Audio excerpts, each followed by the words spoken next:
السلام علیکم، کیا حال چال ہے آپ سب لوگوں کا؟ امید ہے آپ سب کے دن اچھے گزر رہے ہوں گے۔ اور آج عید کے بعد پہلا ورکنگ ڈے تھا اور اللہ کا بہت شکر ہے جو دن ایمان اور صحت کے ساتھ گزر جو بہت ہی اچھا ہے۔ آج کل میں فیس بک پہ دیکھ رہی ہوتی ہوں، ایک کوشچن تھرو کیا ہوتا ہے کہ کیا بات ہے کہ آج کل لوگوں میں ڈپریشن ہے، اداسی ہے، تنہائی ہے، ایسا کیوں ہے؟ آپ اپنی رائے دیں۔ پھر ایک جگہ لکھا ہوتا ہے کیا بات ہے کہ لوگوں میں کیا ہے، بے چینی ہے، اضطراب ہے۔ تو ان باتوں کا میرے پاس شاید کوئی بہت مستند جواب نہ ہو، لیکن میں اپنی جو نانی ہے نا، جب وہ میری نانی کہانیاں سنایا کرتی تھی نا، تو میری نانی کہانیاں سناتی تھی تو میں بڑے غور سے سنا کرتی تھی۔ تو نانی کی کہانیوں میں یہ ہوتا تھا کہ وہ کہا کرتی تھی بیٹا بندہ بندے کا دارو ہوتا ہے، تو سمجھ نہیں آتا تھا۔ پھر وہ کہا کرتی تھی اچھا تم ایک بات سنو، ایک چڑیا تھی، ایک کوا تھا، اور پھر چڑیا یہ کہتی تھی، کوا یہ کہتا تھا، وہ بولتے تھے۔ اور پھر ایک دن اس طرح ہوا کہ دونوں نے گھر بنایا اور اس نے ایک نمک کا گھر بنایا۔ تو اور میں پتہ نہیں میٹرک ایف ایس سی تک چلی گئی، نانی کی وہی کہانیاں تھیں، تھوڑی سی لفاظیت چینج ہو گئی تھی، لیکن اب ان چیزوں میں معصومیت تھی۔ لیکن اب آپ 6 کلاس کے بچے کو بھی یہ کہانی نہیں سنا سکتے کہ ایک چڑیا تھی، ایک کوا تھا، ایک طوطا تھی، ایک مینا، طوطا تھا، ایک مینا تھی۔ تو ان چیزوں سے نا، یہی وہ چیزیں ہیں جو فطرت کے قریب ہیں، اور یہی وہ چیزیں ہیں جو انسان کو سکون دیتی ہیں۔ اور اس کے بعد جب نیچر کے قریب تھے تو اللہ کے بھی قریب تھے، تو نہ تنہائیاں ہوتی تھیں، نہ اضطراب ہوتا تھا، نہ ڈپریشن ہوتی تھی۔ اور اب سمجھ آتی ہے کہ بندہ بندے کی دوائی بھی ہو سکتا ہے اور بندہ بندے کے لیے زہر بھی ہو جاتا ہے۔ زہر اس طرح ہوتا ہے کہ جب بندہ بندے کے قریب ہوتا ہے تو وہ ایک دوسرے کے دکھ سکھ بانٹتا ہے۔ تو وہ جو ہمیں کہانیاں تھیں نا، طوطا مینا کی، چڑیا کوا کی، اس میں ہمیں ایک طریقے سے لیسن ملتا تھا کہ بے شک وہ ایک سپیشیز کے نہیں تھے، جنگل میں رہتے تھے، ہاں ایک لومڑی تھی، شیر تھا، اچھا شیر بوڑھا ہو گیا تو بکری اس کو سر پہ اٹھا لیتی تھی، یا پھر شیرنی بکری کے بچے کو دودھ پلاتی تھی۔ اب سب کو یاد ہوگا شاید جنہوں نے زیادہ اپنے بچوں کے، اسی لیے کہتے ہیں کہ بڑوں کے پاس بیٹھو تو وہ گوگل سے بھی زیادہ آپ کو انفارمیشنز دیتے ہیں۔ تو میرا خیال ہے کہ سب سے اچھی بات یہ ہے کہ ہم ایک دوسرے کو ٹائم دیں، ہم ایک دوسرے کے ساتھ وقت صرف کریں۔ پیسہ دینا یا پیسے سے چیزیں ہم سکون نہیں خرید سکتے، ہم ٹائم دیں، ایک دوسرے کے ساتھ شیئرنگ ہو، اور جب ہم نیچر کے قریب ہوں، ہم تھوڑا سا باہر نکل جائیں، کچھ کریں، اور اس کے بعد جب اذانیں ہوتی ہیں تو ہم کھلے آسمان کے نیچے نماز پڑھیں۔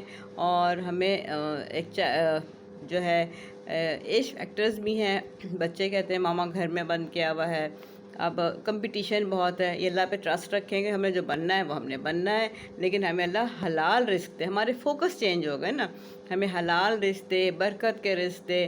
اور بڑے افسوس ہوتا ہے کہ ینگ ڈاکٹرز بھی ہیں، میں تو ڈاکٹرز کا ہی کہوں گی، تو بیچارے پوسٹ گریجویشن میں ہی ڈیتھ ہو رہی ہے۔ وہ کیا ہے، ٹینشن، کمپٹیشن، فوکس اتنے زیادہ میٹیریلسٹک ہو گئے ہیں کہ وہ انہوں نے انجوائے کرنا چھوڑ دیا زندگی کو۔ تو جو میرا خیال ہے مختصراً کہ جیسے نانی کہانی سنایا کرتی تھی کہ پرندوں میں بھی یہ تھا کہ شیئرنگ تھی، ایک دوسرے سے کنسرن تھا۔ سب سے امپورٹنٹ بات، ایک دوسرے کو ٹائم دیں، ایک دوسرے کے ساتھ پیار سے بات کریں، ایک دوسرے کی پرابلم آپ یہ نہ کہ میرا کنسرن ہی نہیں اس پرابلم سے، میں کیوں سنوں، میرا کیا ہے؟ نہیں، یہ ٹائم آپ پہ بھی آئے گا جب کوئی آپ کو نہیں سنے گا۔ آج آپ کسی کو سنیں گے، آپ سیلفش ہی ہو جائے، چلے عدلے کا بدلہ کر لیں، نہیں تو اگر اللہ کی رضا کی خاطر کریں تو پھر بلے بلے، تب پھر تو کوئی کچھ سنے نہ سنے، اللہ تو آپ کو سنے گا ہی سنے گا۔ تو کچھ چیزیں خالصتاً ہم اللہ کی رضا کے لیے کرتے ہیں، کچھ چیزیں ہم کہتے ہیں نہیں چلو ہم اپنے لیے کریں تو ہمارے لیے بھی اچھا ہوگا، جس طرح سے بھی کریں اچھا ہی ہوگا۔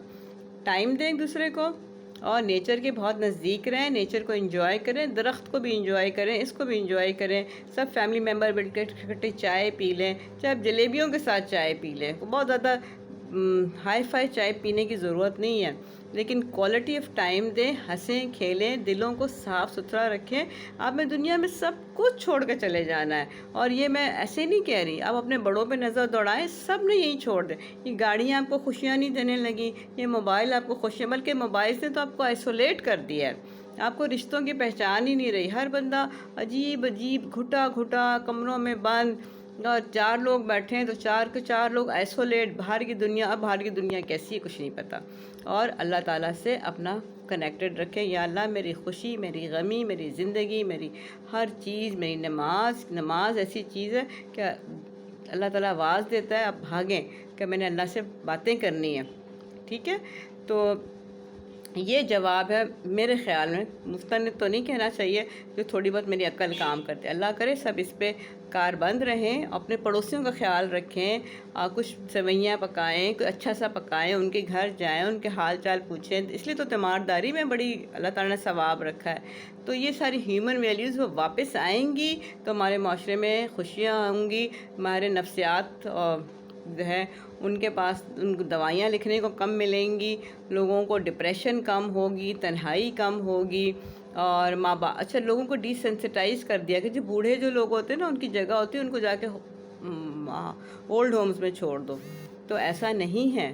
بوڑھے لوگوں کی خدمت، بوڑھے لوگوں کو کرنا، اپنے بوڑھے ماں باپ کو ٹائم دینا سب سے بڑا اجر ہے اللہ تعالیٰ نے اس کا۔ تو میں جب جتنا ڈیپتھ میں قرآن شریف پڑھ رہی ہوں نا، تو مجھے ایسا لگتا ہے کہ یہ تو سب سے بڑا صبر کا کام ہے، کہ آپ کی مرضی کے خلاف وہ بول رہے ہوتے ہیں، کبھی وہ آپ کو اپریشیٹ بھی نہیں کر رہے ہوتے، آپ کی ایفرٹس کو بالکل صفر کر دیتے ہیں، لیکن آپ نے پھر بھی کہنا یا اللہ تو ان پہ ایسے ہی رحم کر جیسے انہوں نے مجھ پہ کیا تھا۔ زیادہ ڈپریشن بچوں میں ہے، یا ینگ ایجز میں بہت جو تھرائیو کر رہے ہیں ابھی ان میں ہیں، یا جو بوڑھے ہو گئے ہیں، جوان تو اپنے کاموں میں مصروف ہیں۔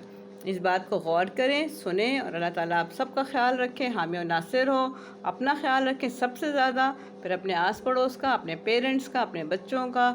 ٹائم دیں، ٹائم سے زیادہ کوئی چیز قیمتی نہیں ہے جو ہم ایک دوسرے کو دیں، اور ہم چاہے آپ ڈاکٹر ہیں، آپ اپنے پیشنٹس کو ٹائم دیں، اوپر سے نہ سنیں، ٹھیک ہے نا؟ مطلب ہر چیز کو بہت دل کے ساتھ کریں، اللہ تعالیٰ دل کے ساتھ سارے پرابلم سالو کرے گا۔ Thank you very much.